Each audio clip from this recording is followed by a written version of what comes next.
Peace and love, friend God. Peace and love, CH38.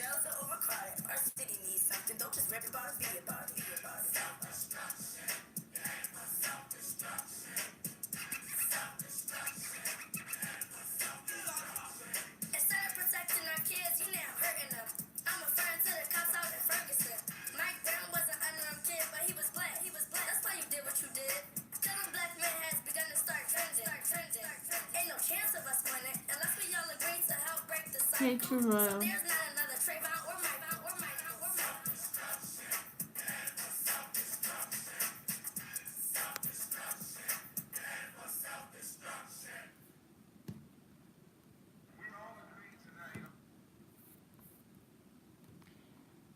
I don't own the rights to that. This is I'm giving credit to I Am Role Model TV. Thank you for allowing me. I just wanted to share that on my um, program here. So shout out to everybody out there. Today we're going to get into talking about not that let me see, people news. Yeah, I'm in the news.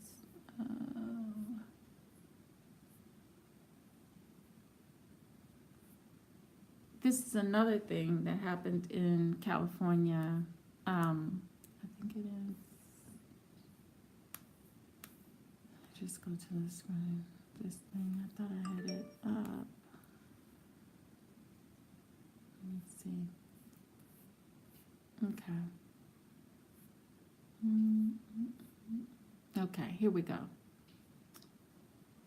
And did I have that up? I don't have it up.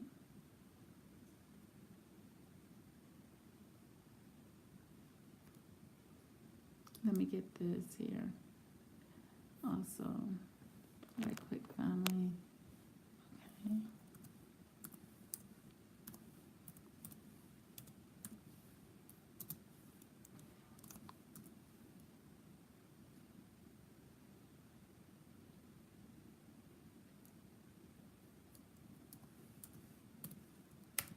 Okay, Charlize Theron and children.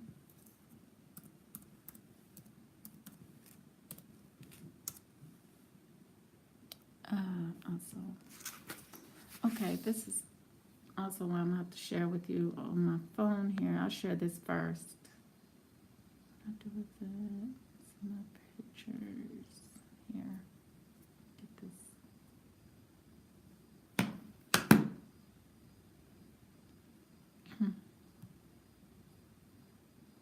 Okay. Here's the young child. That's a boy. The 6-year-old is the boy, probably about 7 years old now. He's a boy. But look how he's dressed and he's looking. And of course, you got the baby girl there. But recently, she went on to talk about how they're not getting along anymore. But it's funny how, in her conversation, it was one thing, and then she went to focusing on the children and about how the children are no longer getting along. When she was talking, it made me a little suspect that maybe she's playing them against each other, or she's doing favorites or something like that with them. But that's just the feeling I was getting from that. Yeah, that's the feeling I was getting from that, because that was an odd interview. Any one of you can go on and research it, and you can find that interview. But I should pull it up, because I did look at it on my phone. And maybe I should, in a minute, I'll let y'all view that interview. But hold on for a second also.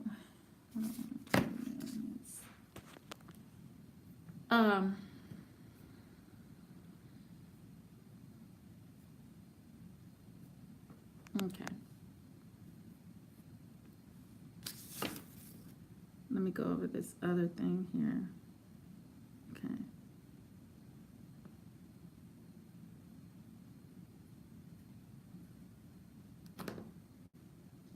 Okay. This is one report when a lady reported them before. Sean Penn and Charlize Theron had their morning hike interrupted by cops Thursday. After another hiker accused them of possibly mistreating Charlize's toddler, but were told cops determined they did nothing wrong.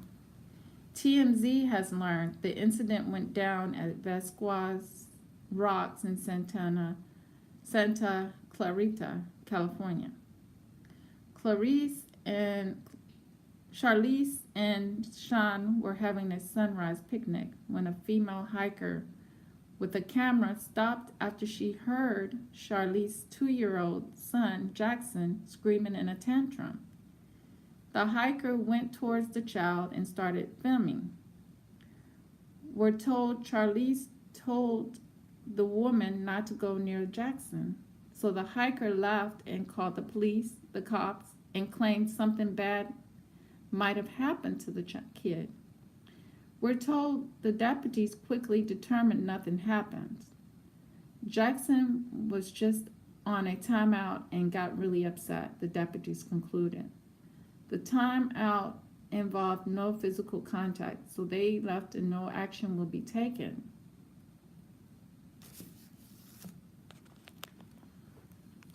So let me go into this and tell you why I don't vote.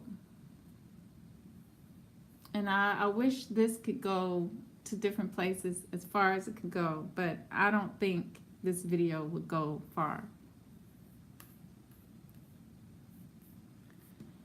I don't vote. Ooh, which one did I have it on?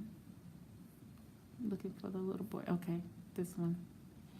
I don't vote because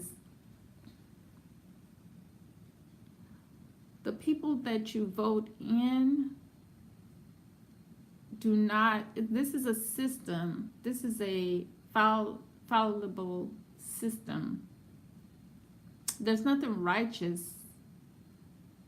There's nothing righteous about this system. So why should I waste my time, which has already been wasted because I used to vote, when people don't do anything? They don't protect Black children, let alone their own children. They don't protect the number one thing that's more important than anything is the children. They don't do it, especially in the state of California. So why should I vote when the most precious cargo on the ship is not taken care of? So why should I vote when, as a Black person, I don't have a community that finds value within itself? You know, why should anybody vote for that? No justice, reciprocity, truth, love, peace, none of that is there. No balance. It's no balance in it. They have a blind to balance. That's what the lady with the blindfold, and she's holding up the balance. She's blind to the balance. She wants nothing but imbalance. So if it's all in balance, this is why people don't want to be in the system. This is why people want to self-govern so badly. We rather prefer that over this system that does not care about the precious, the children and the women, the most precious cargo. So I'm going to talk about this case with this California boy, just to let you know that when people reported this case. This case was reported in California by so many people. And people should be screaming and hollering, because when people bring their attention to a situation and Child Protective Services and all of them, police officers, no one listens to people before it's too late.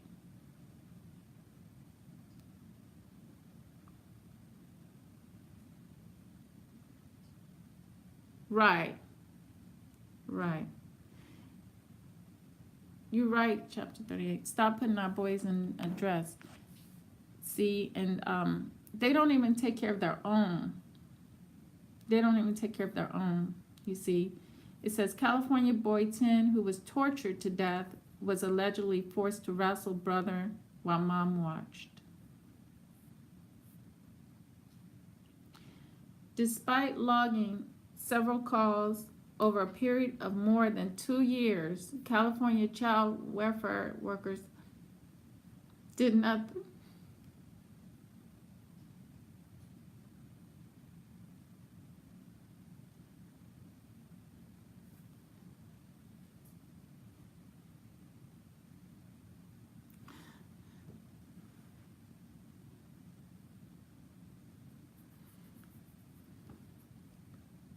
This is all over the United States.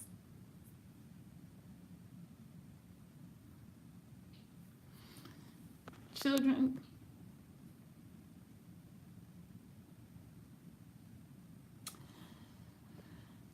and people can, these abusers can hide, they hide things. They hide, they, you know, have that mental, have that personality that cover up this kind of mess.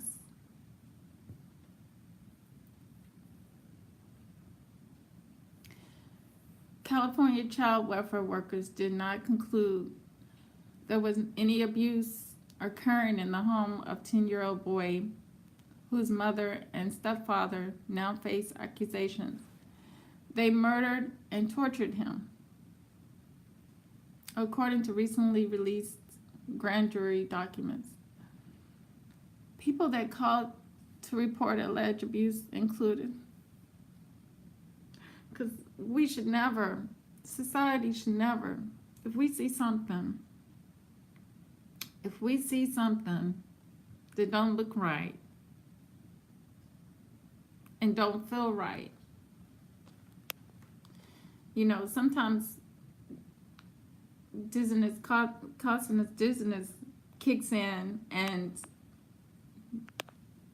you have to wake up to realize what's right in front of you, you know.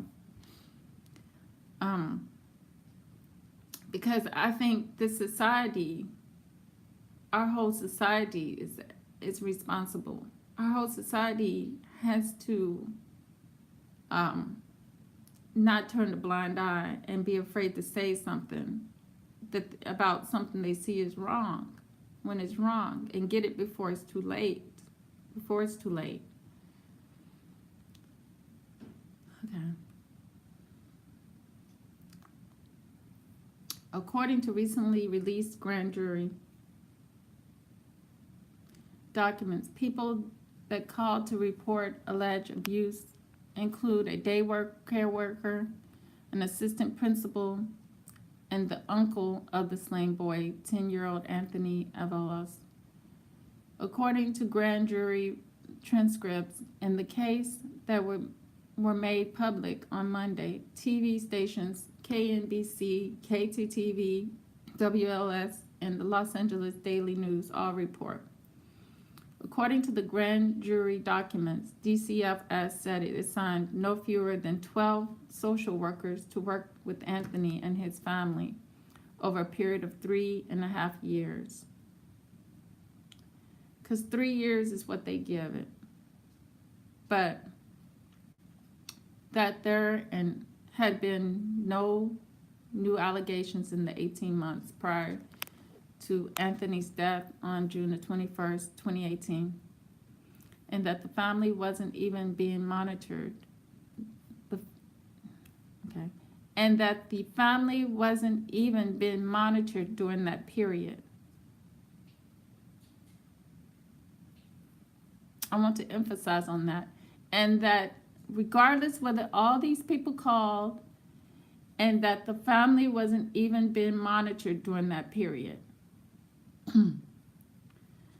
However, The LA Office of Child Protection reviewed how DCFS had reviewed Anthony's case and said the questions of whether the case was properly handled cannot be answered.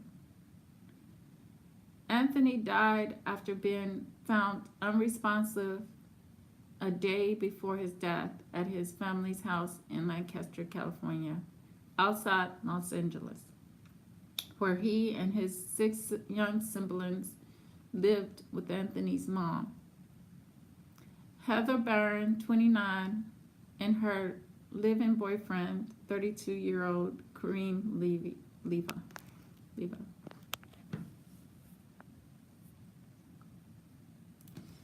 California boy who came out as, okay, they want to make up an excuse and say the boy was gay, but this is a baby. What does a baby know about sex, unless you're putting that in their face or in their minds? I don't know. It's the same way, it's just, that should have been investigated, because what are you doing with your child at that age talking like this? Some abuse clearly went on in the house. Clearly.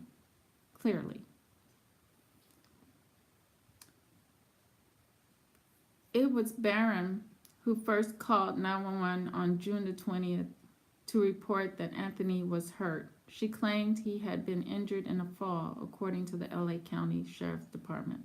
But prosecutors say that what her son endured was far worse. Years of abuse until the very end of his life. Barron Leva, arrested in June, are both charged with 1 count of murder and 1 count of torture in Anthony's death and 1 count of child abuse and alleged beating of the boy's younger brother. They have pleaded not guilty to the allegations and remain jailed with bail set at $2 million for each. There they go. All right, family. Now let's get into this Charlize situation. Let me see if I can find her, the video I need to find on YouTube. Okay.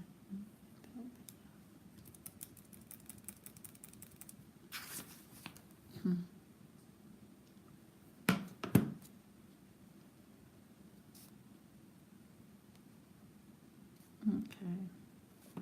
Where's my history? Okay. Shirley says her kids are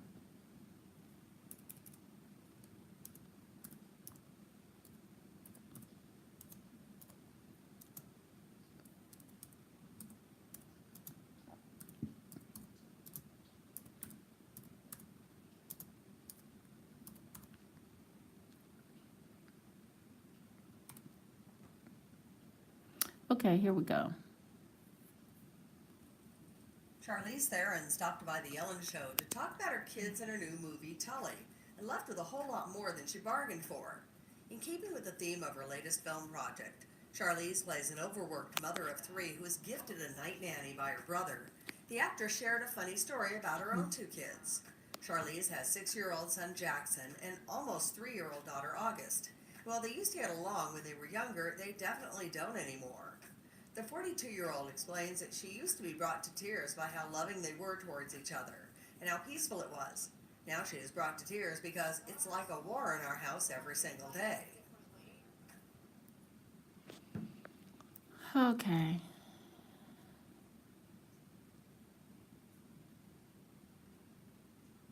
Okay, we should listen to this one too. Hold on. Let me get this.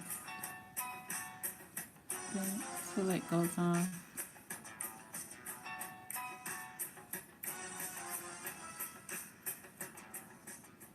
Okay. What is this? Medication? Do you want some hors d'oeuvres? Yes. Well, you have 2 kids yourself. Yes. You have a 6-year-old Jackson and an almost 3-year-old August. Yes. And you tell us that they crack you up. Oh yeah. I mean, they crack me up and want me to. I mean, I sometimes am like, I will end up murdering somebody today because this is so hard. Yeah, they are just filled with contradiction. raising kids, right? I mean, yesterday we had a screening here in New York, and I was like being ushered down a red carpet, and my mom texts me, and she's like, "They are both in timeout." She's like, "They are both misbehaving. They weirdly, because they're different ages, they were in trouble for the same thing, which is rare."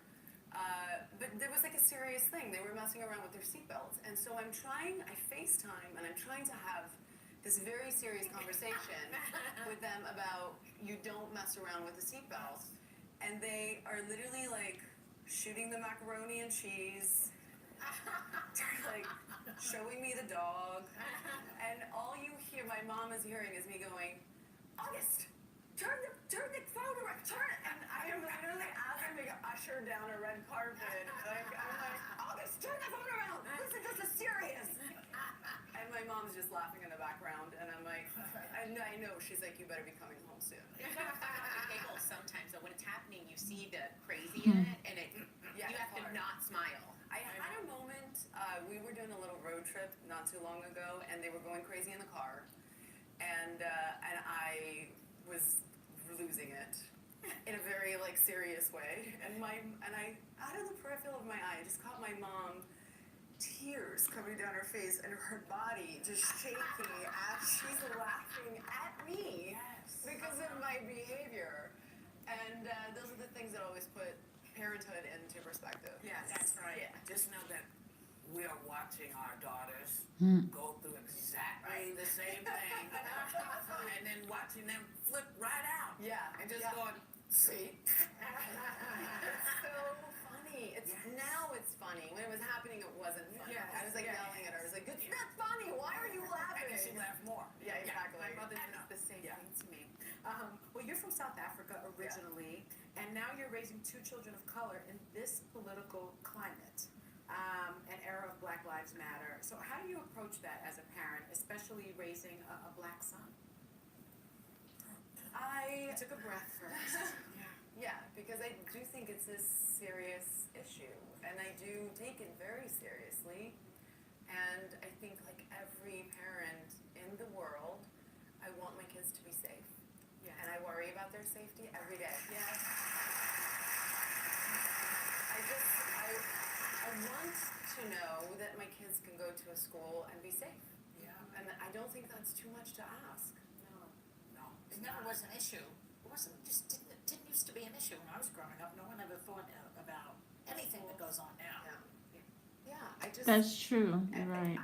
I think it's an injustice to decide to be a parent and then not be willing to speak up when something like that comes up. And I feel like that's everybody's right. And for my children, I will do anything and everything to help keep them safe. Well, the movie fully speaks to kind of the emotional drain of being a parent. When you got the script, you said it really resonated with you. Yeah, my youngest was around 6 months, and so I had just moved her out of my bedroom, and she was finally sleeping through the night. And my 3-year-old was really happy that I was alive again, like mom was back. And things were just looking great. And then the script arrived, and I was like, "Whoa, this is familiar." Too soon. This was my life yesterday. But I felt. It was just so nice to read something that felt like my story. Even though my circumstances are so different from this character, there's a universal theme that I think all parents experience. And there's still so much stigma around how we communicate about rearing kids in an honest way. Well, we did a hot topic like that recently where a woman in a car had a complete meltdown and recorded it. Was it me? No, this is her. Yeah, there she is. Yeah, she recorded it. And She's the just- boy is screeching. He is screeching, and she's saying, "This is what everybody makes it look so glamorous. This is what it is. This is what they do." And it's and You know what? Yes. it was amazing. If you're watching, good for you. Yeah, Like, yeah. I mean, we need more of that. So fake. I think we need to, this rose-colored lens that we view it through needs to disappear because it doesn't lessen how amazing it is to be a parent and to raise kids. But like anything in life, you have to see the whole. The good, the bad, and the Yes. ugly. And sometimes it's so ugly. I think people, I I think people forget that you don't stop being human when you become a parent. The same things that annoyed you are going to probably annoy you more because the child does not speak any English. And you're also not just, you don't. I think a lot of moms are like, I thought something was going to just change in my body and I was just going to know what to do. And that does not happen. And so, No. I mean, I remember nights sitting on my floor and just going, am I the only person who doesn't know what to do right now, Sarah? Like, did somebody not give me the handbook to how to do And then this? people say, you'll know. Yeah. It's mother's instinct. Yes. And I was like, it hasn't arrived yet. The baby came in advance. I'm still waiting. Well, I won't bore you You're all also with known that. for your physical commitment to your roles. Obviously, in Monster, which you won an Oscar for. You shaved your head for Mad Max. You gained 15 pounds. Yeah, this is why, because while she's yeah, I got that. Okay.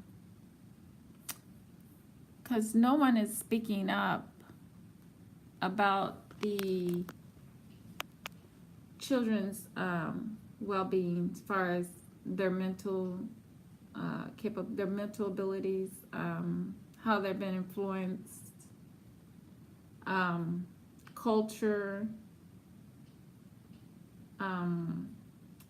being that she is not a biological parent of these children and far from the connection of she's so far removed from a connection of biological parent of these children that we know the history of the pink people towards the black people in this country, and it hasn't been a great one at all for this to be taking place. And I see a lot of, hey, Bin Laden, I see a lot of these Caucasian stars, like I said the other night, adopting black children. And I'm beginning to see it as a war tactic. It's a war tactic. It's because it's in numbers. It's in numbers. And it can create, animals go extinct. Animals go extinct. So as we look around us, we see everything becoming automatic. They want robots to do everything. So what they have done to us as a people, they have already set us up for automatic self-destruction. They have already set us up for automatic self-destruction. So what do you think these children that are being raised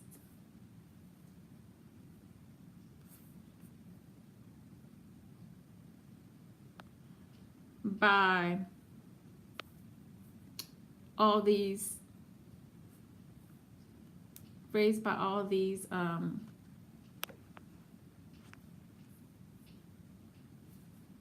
Caucasians are being indoctrinated with? What ideas, the same ideas you and me we've been indoctrinated by, but we weren't raised in the homes.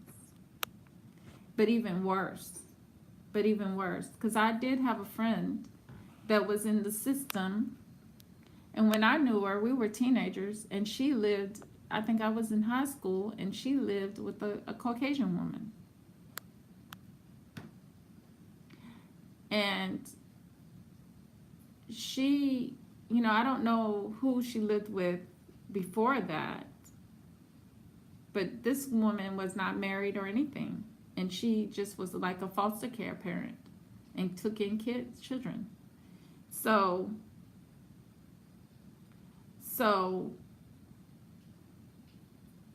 this is not good enough for our royal children at all.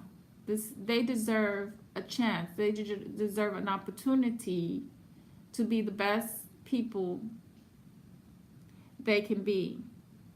And we can blame the black folks that we put in offices to be voices for us for this, because this got snuck past us. This got snuck past us. Our people always thought that there would be some kind of secure, some type of protection. That there would be some kind of protection. But that protection, I'd say, came down in the 90s, because I did like research on adoption. And believe it or not, I was, like I said, my mind was in a fog in those days when I was younger. I was halfway in the light. I almost went through the TV. You know, I looked at it, I observed it, you know, I studied it, and I tried to figure it out. You know, I actually made it. Well, I can't say I made it to Hollywood. Y'all didn't see me. Well, I did do one TV game show. That's it, but that was an audience thing. So it was nothing spectacular. But I did go to Hollywood. I could say, you know, maybe I need to give myself credit and say, yeah, I did make it to Hollywood. But, you know, I wasn't a star like this, or, you know, anything you would have known. But, you know, so I did kind of go into the TV, but I was able to be pulled back out, you know. I came back out of the TV. That exactly, Ladford Thomas, it's a propaganda. Yeah, it's a propaganda. And these children, if they survive, they will be severely poisoned, severely damaged. And, you know, that takes me back to you know, look how far we've come, family, from the Black Panthers when they were trying to do stuff to prevent situations like this. You know, we never knew down the road that situations like this could exist. But there were children who were suffering. But look what the good white people are doing. Some people would say this is helping, but good white people are not helping. Good white people, if they were good white people, they would say these kids are better off with a proper home. They would say, okay, let me set aside my selfishness and give to the homes that are less fortunate, so these kids can have a home. So these kids can have a home because with their own people, because we have caused so much turmoil for the people. But you know, she's from South Africa too, so that's a double whammy on her and what she's doing, because what she is doing is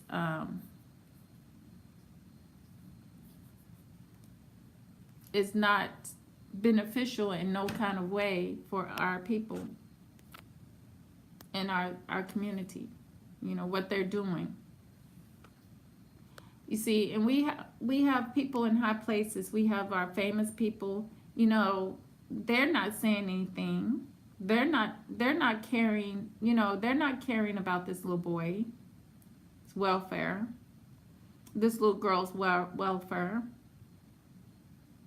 People who know her personality and what type of person she is, they're I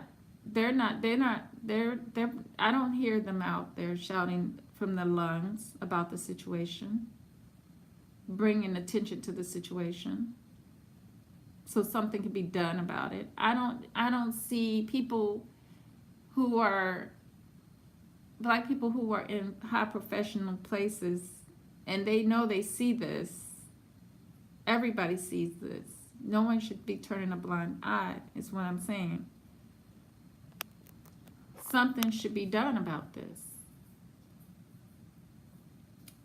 They should double check, and double check again the stability of these children in this household with this woman. I seriously feel like that. Because now they're allowing unfit people just to take children. See, society is not built on balance. Society is not built on balance. So, any woman today, black woman, that is having babies and that is thinking of giving their baby up, she is giving that baby up into a world where she does not know if that baby is going to survive this place. She is just giving it over to these adoption agencies. She might as well just aborted the child than versus allowing the child to be tortured. This is torture. I call this torture. I call this torture.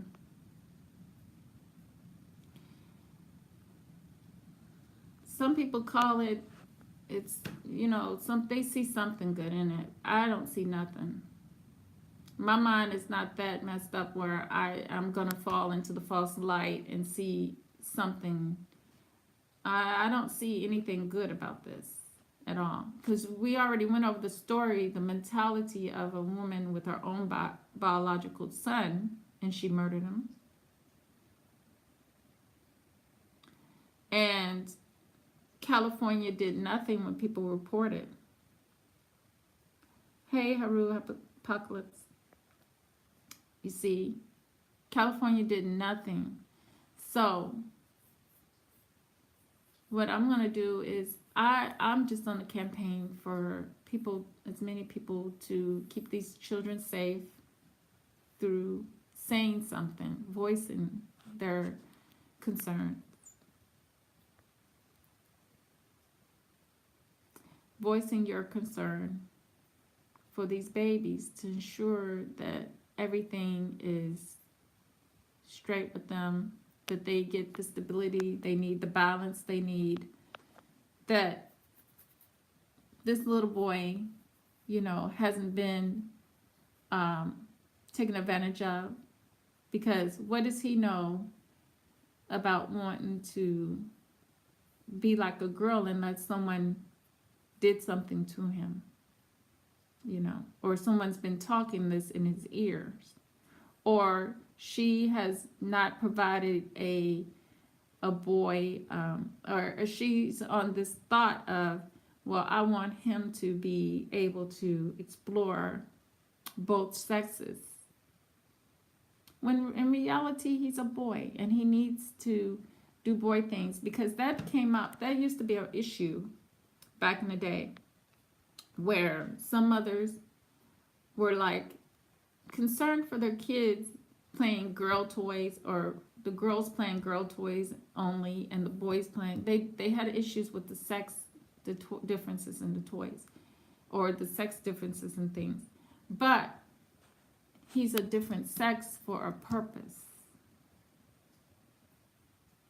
So you can't just raise him up in a room full of pink and expect him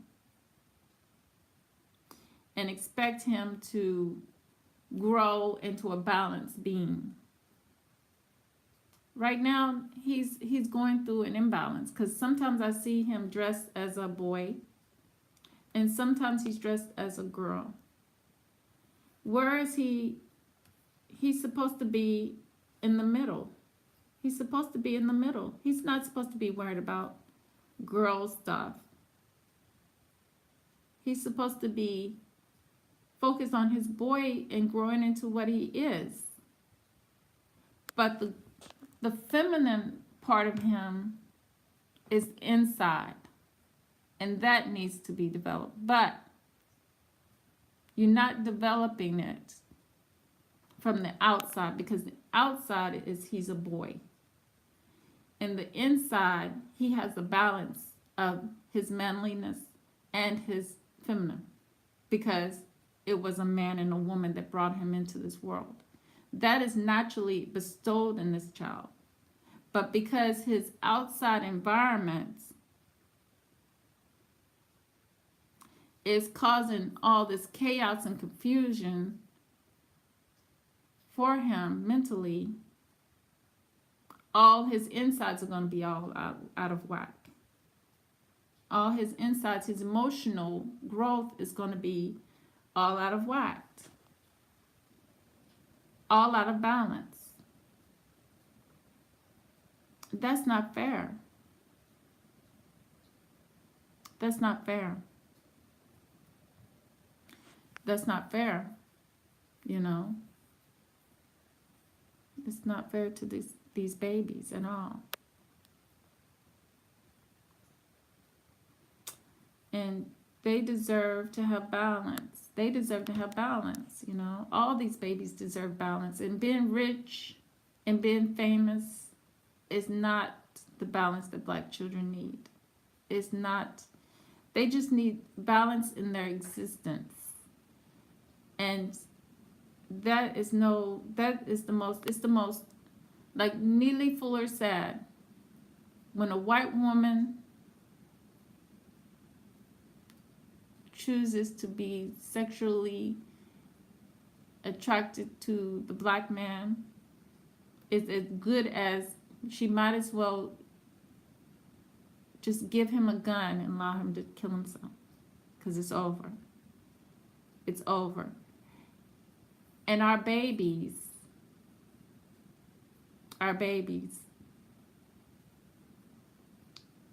that's what they do with our babies. They kill the spirit within them. They kill the soul within them. They don't realize that is what they do. They kill the souls that are within them. You know, the soul.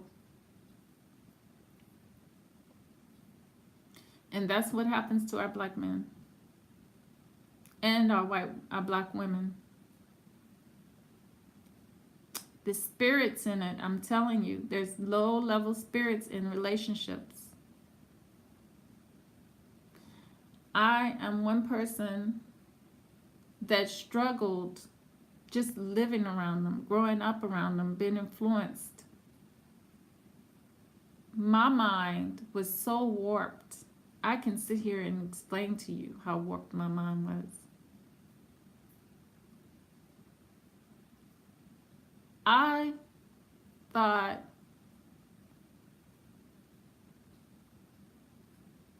that, you know, to be them was so grand, you know. I suffered depression.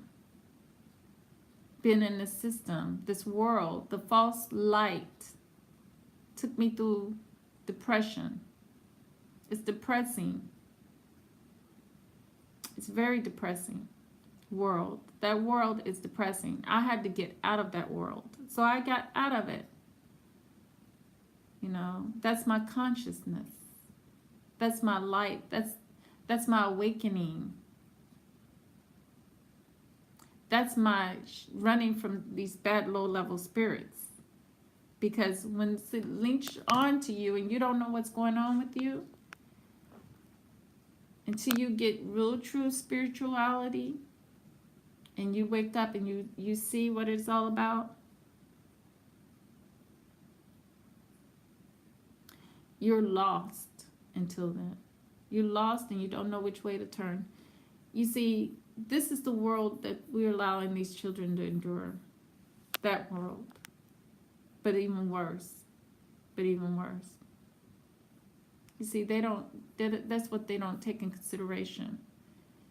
See, those that we allow to be in office to protect us, you know, they're not doing anything for us, family. I'm going to check out y'all's chat. Okay. Oh, thank you, CH38.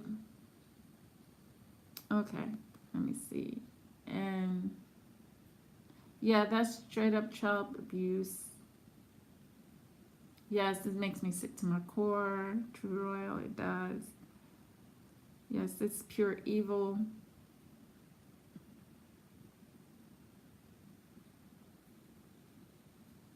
Yes, they do put their own. So it's just, but they don't put, I take that back. They don't like their own.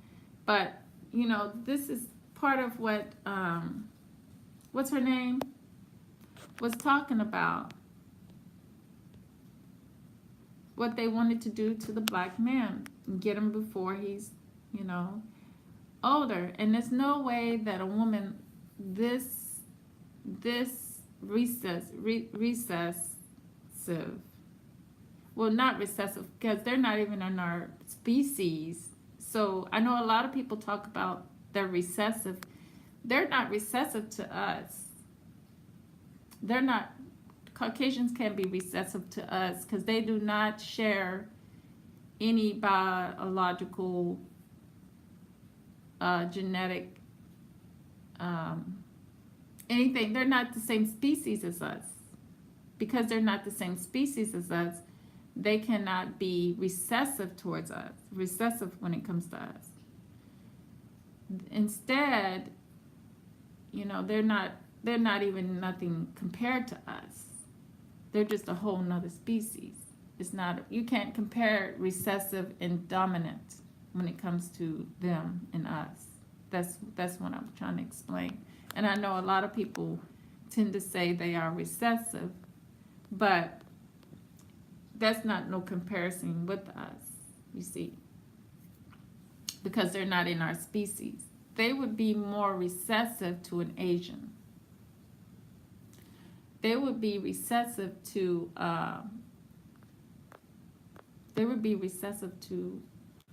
Asians, Mexicans, Arabians. See, they're more recessive to those type of people because they're within the same species. See, now me, because I'm light-skinned, I would be considered within our species recessive. See, because we all share the same genetics, so similar genetics. So I would be less recessive. I would be more recessive to a darker complexion person within our race.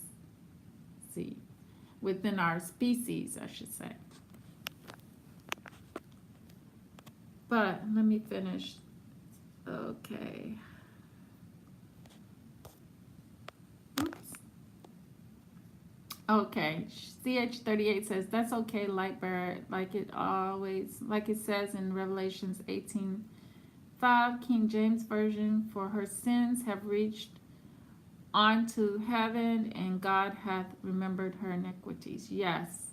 I wanted to also say all the bad things, all the horrifying things that are going on under these skies. No wonder there is so much things that we can see when we look up going on, because it's a war. It's on and popping because we are enduring pure, adulterated hell here. Pure, unadulterated hell here. We're enduring that. Yeah, our children is our royals. They are our royals. Yeah, murder someone today, you have to pay close attention when Edomites say undertone things. Yes, when they shout out those things. Yes, and that's why I wanted you to catch, because she's always in her interview when she talks about the children, she does say a lot of undertones.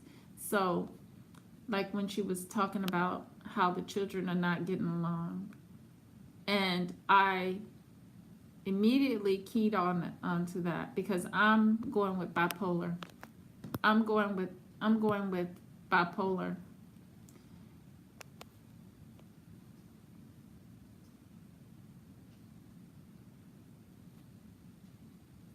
Yes, they do. They do treat our children bad. That's because they are animals. Yes. Yes, they exactly, CH38. They whitewash our children to think like they tried to whitewash the whole, but this is a different war tactic, see? And we did not have no defense. We didn't have no defense to protect our children. Everyone said, and when it came to adoption, everybody was fighting for their own rights. Single people wanted their rights to adopt, but then they decided, when many of these single people wanted to go change their sex. So that's what happens.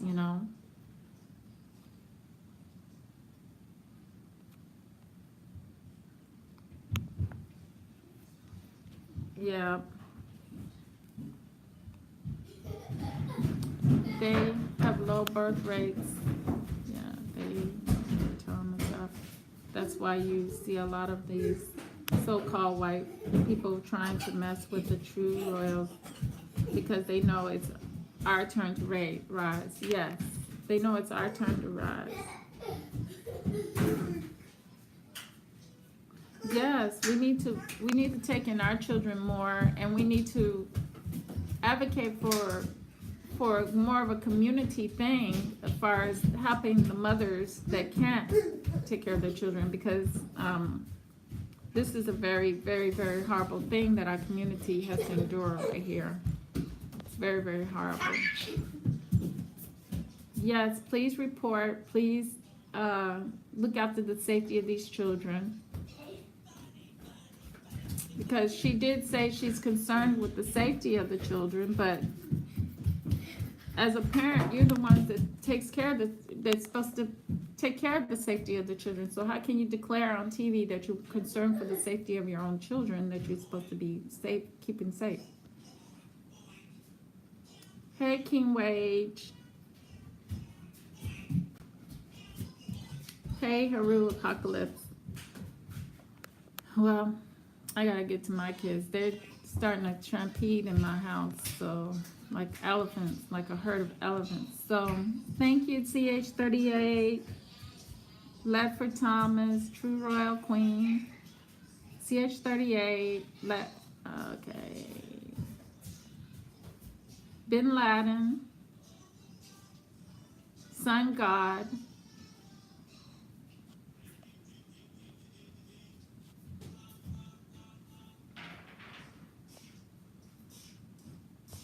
King Wage, Haru Apocalypse. Thank you all, and please, please pass the word all over the United States. We got to raise our voice at Black people, because they look at this, they say that we allow, this is war, so we allow this. We can't allow it. Yeah, thank you, Lefford Thomas. We can't allow this to happen. We cannot allow this to happen. So with that said, family, true love, real peace, and the higher self within,